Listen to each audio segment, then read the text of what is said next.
ಇವತ್ತಿನ ವಿಡಿಯೋದಲ್ಲಿ ನಾನು ಉಪವಾಸದ ದೋಸೆಯನ್ನು ಮಾಡಿ ತೋರಿಸ್ತಾ ಇದ್ದೀನಿ. ನೋಡಿ ಕಲರ್ನು ಎಷ್ಟು ಸರಿಯಾಗಿ ಬಂದಿದೆ ಅಂತ. ಕ್ರಿಸ್ಪಿಯಾಗಿರುತ್ತೆ, ಅಕ್ಕಿ ದೋಸೆ ಥರನೇ. ನೀವಿಲ್ಲಿ ಸೌಂಡ್ ಕೇಳಬಹುದು ಎಷ್ಟು ಕ್ರಿಸ್ಪಿಯಾಗಿದೆ ಅಂತ ನೋಡಿ. Hi, welcome to my channel. ಇವತ್ತಿನ ವಿಡಿಯೋದಲ್ಲಿ ನಾನು ಉಪವಾಸದ ದೋಸೆ ರೆಸಿಪಿಯನ್ನು ಮಾಡ್ತಾ ಇದ್ದೀನಿ. ಅದ್ರ ಜೊತೆಗೆ ಸಿಂಪಲ್ ಆಗಿ ಆಲೂಗಡ್ಡೆ ಪಲ್ಯನ ಹೇಗೆ ಮಾಡ್ಕೊಳ್ಳೋದೆಂದು ನೋಡೋಣ. 1 ಕಪ್ ಅಷ್ಟು ನಾನು ವರದಕ್ಕಿಯನ್ನು ತಗೊಂಡಿದ್ದೀನಿ. ಇದನ್ನ ಬಗಾರ್ನು ಅಂತಾರೆ. ನಿಮ್ಮ ಕಡೆ ಏನಂತಾರೆ ಅಂತ ಕಮೆಂಟ್ ಒಳಗೆ ತಿಳಿಸಿ. 1 ಕಪ್ ಅಷ್ಟು ನಾನಿಲ್ಲಿ ಬಗಾರನ್ನು ಹಾಕ್ಕೊಂಡಿದ್ದೀನಿ. ಹಾಕ್ಕೊಂಡ್ಬಿಟ್ಟು ಇದಕ್ಕೆ ನಾನೀಗ 1/4 ಕಪ್ ಅಷ್ಟು ಸಾಬುದಾಣಿಯನ್ನು ಹಾಕ್ಕೊಂಡಿದ್ದೀನಿ. ಹಾಕ್ಕೊಂಡು ಇದರ ಪೌಡ್ರನ್ನು ನಾವು ಈಗ ರೆಡಿ ಮಾಡ್ಕೊಳ್ಬೇಕು. ನೋಡಿ, ಈ ಥರ ಪೌಡ್ರ್ ಆದರೆ ಸಾಕು. ಇದಕ್ಕೆ ಈಗ ನಾವು 1/4 ಕಪ್ ಅಷ್ಟು ಮೊಸರನ್ನು ಹಾಕ್ಕೊಳ್ಬೇಕು. ಮೊಸರನ್ನು ಹಾಕ್ಕೊಂಡು ಅರ್ಧ ಕಪ್ ಅಷ್ಟು ನೀರನ್ನು ಹಾಕ್ಕೊಳ್ಳಿ. ನೀರು ಹಾಕ್ಕೊಂಡ್ಬಿಟ್ಟು ಈ ಥರ ಪೇಸ್ಟನ್ನು ರುಬ್ಕೊಂಡು ಇದನ್ನು ಇನ್ನೊಂದ್ಸಲಿ ಸ್ವಲ್ಪ ನೀರನ್ನು ಹಾಕ್ಕೊಂಡು ಈ ಥರ ನೀವು ಪೇಸ್ಟನ್ನು ರೆಡಿ ಮಾಡ್ಕೊಳ್ಬೇಕು. ನೀವು ದೋಸೆ ಬ್ಯಾಟರ್ ಬರೋವರೆಗೂ ಇದನ್ನು ಸ್ಮೂತಾಗಿ ಗ್ರೈಂಡ್ ಮಾಡಿಕೊಂಡ್ರೆ ದೋಸೆ ಸರಿಯಾಗಿ ಬರುತ್ತೆ. ನಾನು ಇನ್ನೊಂದ್ಸಲಿ ನೀರು ಹಾಕ್ಕೊಂಡು ಈ ಥರ ಪೇಸ್ಟನ್ನು ರೆಡಿ ಮಾಡ್ಕೊಂಡಿದ್ದೀನಿ.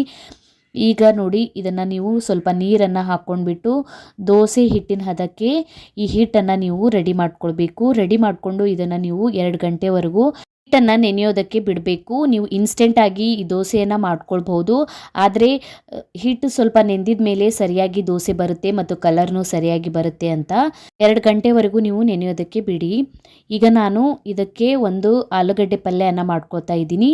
ಇಲ್ಲಿ ನಾನು ಎಣ್ಣೆಯನ್ನು ಹಾಕ್ಕೊಂಡಿದ್ದೀನಿ 2-3 ಟೇಬಲ್ ಸ್ಪೂನಷ್ಟು. ನೀವು ತುಪ್ಪದೊಳಗೂ ಇದನ್ನು ಮಾಡ್ಕೊಳ್ಬೋದು. ಸ್ವಲ್ಪ ಜೀರಿಗೆ, ಸ್ವಲ್ಪ ಕರಿಬೇವು ಸೊಪ್ಪು, ನಾನಿಲ್ಲಿ ಅಲ್ಲನ ಸ್ವಲ್ಪ ಗ್ರೇಟ್ ಮಾಡಿ ಹಾಕ್ಕೊಂಡಿದ್ದೀನಿ. ಹಸಿಮೆಣಸಿನ್ಕಾಯಿ ಪೇಸ್ಟನ್ನು ಹಾಕ್ಕೊಂಡಿದ್ದೀನಿ. ನೀವು ಇದರೊಳಗೆ ಯಾವುದು ತಿನ್ನಲ್ಲ ಉಪವಾಸಕ್ಕೆ ಅಂದರೆ ಅದನ್ನು ಸ್ಕಿಪ್ ಮಾಡ್ಕೊಳ್ಬೋದು. ಆಲೂಗಡ್ಡೆಯನ್ನು ಹಾಕ್ಕೊಂಡಿದ್ದೀನಿ 2. ನಾನಿಲ್ಲಿ ಆಲೂಗಡ್ಡೆಯನ್ನು ಕುದಿಸ್ಕೊಂಡು ಹಾಕ್ಕೊಂಡಿದ್ದೀನಿ. ಸ್ವಲ್ಪ ಉಪವಾಸದ ಉಪ್ಪನ್ನು ಹಾಕ್ಕೊಂಡು ಇದನ್ನು ಮಿಕ್ಸ್ ಮಾಡ್ಕೊಳ್ತೀನಿ. ನೋಡಿ, ಈಗ ನಮ್ಮದು ಆಲೂಗಡ್ಡೆ ಪಲ್ಯ ರೆಡಿ ಆಯಿತು. ಸಿಂಪಲ್ಲಾಗಿ ಈ ಥರ ಮಾಡ್ಕೊಳ್ಬೋದು. ಏನಾದರೂ ನೀವು ಇದರೊಳಗೆ ತಿನ್ನಲ್ಲ ಅಂದರೆ ಅದನ್ನು ಸ್ಕಿಪ್ ಮಾಡಿ ಆಲೂಗಡ್ಡೆ ಪಲ್ಯನ ರೆಡಿ ಮಾಡ್ಕೊಳ್ಳಿ. 2 ಗಂಟೆ ಆಗಿದ ಮೇಲೆ ಈ ಹಿಟ್ಟಿಗೆ ನಾವು ಉಪವಾಸದ ಉಪ್ಪನ್ನು ಹಾಕ್ಕೊಂಡು ಇದನ್ನು ಸರಿಯಾಗಿ ಮಿಕ್ಸ್ ಮಾಡ್ಕೊಳ್ಳಿ. ಮಿಕ್ಸ್ ಮಾಡಿಕೊಂಡು ಈ ದೋಸೆಯನ್ನು ಹಾಕ್ಕೊಳ್ಳಿ. ನೀವು ಉಪ್ಪು ತಿನ್ನಲ್ಲ ಅಂದರೆ ನೀವು ಉಪ್ಪನ್ನು ಸ್ಕಿಪ್ ಮಾಡ್ಕೊಳ್ಬೋದು. ಈಗ ಇದನ್ನು ಸರಿಯಾಗಿ ಮಿಕ್ಸ್ ಮಾಡಿಕೊಂಡು ನೋಡಿ, ಹಿಟ್ಟು ಈ ಹದಕ್ಕೆ ಇರಬೇಕು ದೋಸೆ ಹಾಕೋಕ್ಕೆ. ನಾನು ದೋಸೆ ಹಂಚನ್ನು ಬಿಸಿ ಮಾಡ್ಕೊಂಡಿದ್ದೀನಿ. ಸ್ವಲ್ಪ ಎಣ್ಣೆ ಹಚ್ಕೊಂಡ್ಬಿಟ್ಟು ಬಿಸಿ ಮಾಡ್ಕೊಳ್ಳಿ. ಬಿಸಿ ಆಗಿದ್ಮೇಲೆ ನೀವು ಈಗ ದೋಸೆಯನ್ನು ಹಾಕ್ಕೊಳ್ಳಿ. ಸಣ್ಣದು ದೊಡ್ಡದು ನಿಮಗೆ ಇಷ್ಟ ಬಂದಂತೆ ನೀವು ದೋಸೆಯನ್ನು ಹಾಕ್ಕೊಳ್ಳಿ. ನೀವು ಅಕ್ಕಿ ದೋಸೆ ಮಾಡ್ತೀರಲ್ಲ ಅದೇ ಥರ ದೋಸೆ ರೆಡಿ ಆಗುತ್ತೆ. ಟೇಸ್ಟ್ನು ಭಾಳ ಸರಿಯಾಗಿರುತ್ತೆ. ಉಪವಾಸಕ್ಕೆ ಈ ಥರ ನೀವು ಮಾಡಿ ನೋಡಿ. ಮೇಲ್ಗಡೆಯಿಂದ ನಾನೀಗ ಎಣ್ಣೆಯನ್ನು ಹಾಕ್ಕೋತಾ ಇದ್ದೀನಿ. ನೀವು ತುಪ್ಪನೂ ಹಾಕ್ಕೊಳ್ಬೋದು. ನಾನು ಈ ದೋಸೆಗೆ 2 ಟೇಬಲ್ ಸ್ಪೂನ್ ಅಷ್ಟು ಎಣ್ಣೆಯನ್ನು ಹಾಕ್ಕೊಂಡಿದ್ದೀನಿ.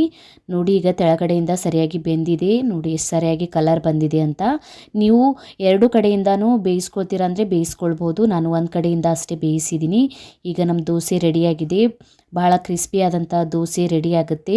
ಆಲೂಗಡ್ಡೆ ಪಲ್ಯದ ಜೊತೆ ಸೂಪರ್ ಆದ ಕಾಂಬಿನೇಷನ್. ಈ ಥರ ದೋಸೆಯನ್ನು ಮಾಡಿ ನೋಡಿ. ಸ್ವಲ್ಪ ಡಿಫ್ರೆಂಟ್ ಆಗಿರುತ್ತೆ ಮತ್ತು ಟೇಸ್ಟ್ನು ಸರಿಯಾಗಿರುತ್ತೆ. ವರದಕ್ಕಿ ಮತ್ತು ಸಾಬುದಾಣಿಯನ್ನು ನೆನೆಸ್ಕೊಳ್ಳೋದು ಬೇಡ, ಇನ್ಸ್ಟೆಂಟ್ ಆಗಿನೂ ಮಾಡ್ಕೊಳ್ಬೋದು. ನಾನಿಲ್ಲಿ ನೆನೆಸ್ಕೊಂಡ್ಬಿಟ್ಟು ಮಾಡಿದ್ದೀನಿ. ನೀವು ಇನ್ಸ್ಟೆಂಟ್ ಆಗಿ ಮಾಡ್ಕೊಳ್ತೀರಾ ಅಂದರೆ ಆ ರೀತಿನೂ ಮಾಡ್ಕೊಳ್ಬೋದು. ಕ್ರಿಸ್ಪಿ ಆದಂತಹ ದೋಸೆ ರೆಡಿ ಆಗುತ್ತೆ. ಟ್ರೈ ಮಾಡಿ ಕಮೆಂಟ್ ಒಳಗೆ ತಿಳಿಸಿ ನಿಮಗೆ ಹೇಗೆ ಅನ್ನಿಸ್ತು ವಿಡಿಯೋ ಅಂತ.